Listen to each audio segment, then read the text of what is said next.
এখন যে সংকটটা হইতেছে বাইরের গাড়িগুলো আসতেছে বেশি, নাঙ্গলকোট, তারপরে চৌদ্দগ্রাম, এই নোয়াখালীর ওইদিকে সোনাপুর, মাইজদি, তারপরে বসুরহাট, সাপরাশিরহাট, ওই দিক থেকে আসতেছে। ওরা আসি ধরেন এক এক এক এলাকা থেকে আসতেছে 10 থেকে 12টা হুন্ডা আসি নিতেছে, ওরা ঘুরে ঘুরে নিতেছে তেল, টাঙ্কি ফুল করে এখান থেকে নিতেছে। এটার কারণে তেলটা সংকট হইতেছে, কিন্তু আমাদের ফেনীতে এত গাড়ি নেই। ট্র্যাক অফিসার ওই উনি তো এখানে নাই, দেখতেছি না। যে শুধু তেলের কারণেই আমাদের প্রতিদিন 3 থেকে 4 ঘন্টা ব্যয় হচ্ছে, কারণ আমাদের চলাটাই হচ্ছে মোটরসাইকেলের উপরে। কারণ আমার এক জায়গা থেকে আরেক জায়গায় যাইতে হয়, আরেক জায়গা থেকে মানে সার্বক্ষণিক আমাদের মোটরসাইকেলের উপরেই থাকতে হয়।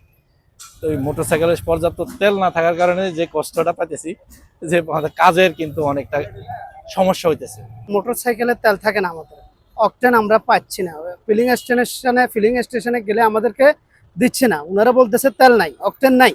তাহলে আমাদের চাকরিজীবী লোকেরা কিভাবে আমরা অফিস করব টাইমলি? আমাদের 10টা থেকে 5টা পর্যন্ত আমাদের অফিস করছে সরকারি লোকেদের। এখন আমরা সরকারি লোকেদের যদি কোনো ধরনের সুযোগ সুবিধা দিয়ে দেয়, আমাদের লাইন যদি একটু ছোট করে, আমরা ঘন্টার পর ঘন্টা রোদ্রের ভিতরে এইভাবে তেলের জন্য দাঁড়ায় থাকতে হয়, আমরা তেল পাই না।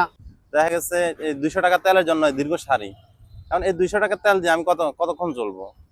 এখান থেকে আমার বাড়ি থেকে এখান পাম্প পর্যন্ত আসতে 25 কিলোমিটার। তো আপ ডাউন আমার 1 লিটার তেল খরচ হয়ে যায়। তো আমার 200 টাকার তেল যদি পাই, তাহলে আমি আবার কালকে আসতে হচ্ছে, তো আমার বাকি কাজগুলো কে করবে? কারণ দেখা গেছে ভাই আমার তিনটা খামার আছে, 3 জায়গায় যাইতে হয়, কারণ ডেইলি আমার মিনিমাম 2 লিটার তেল লাগে।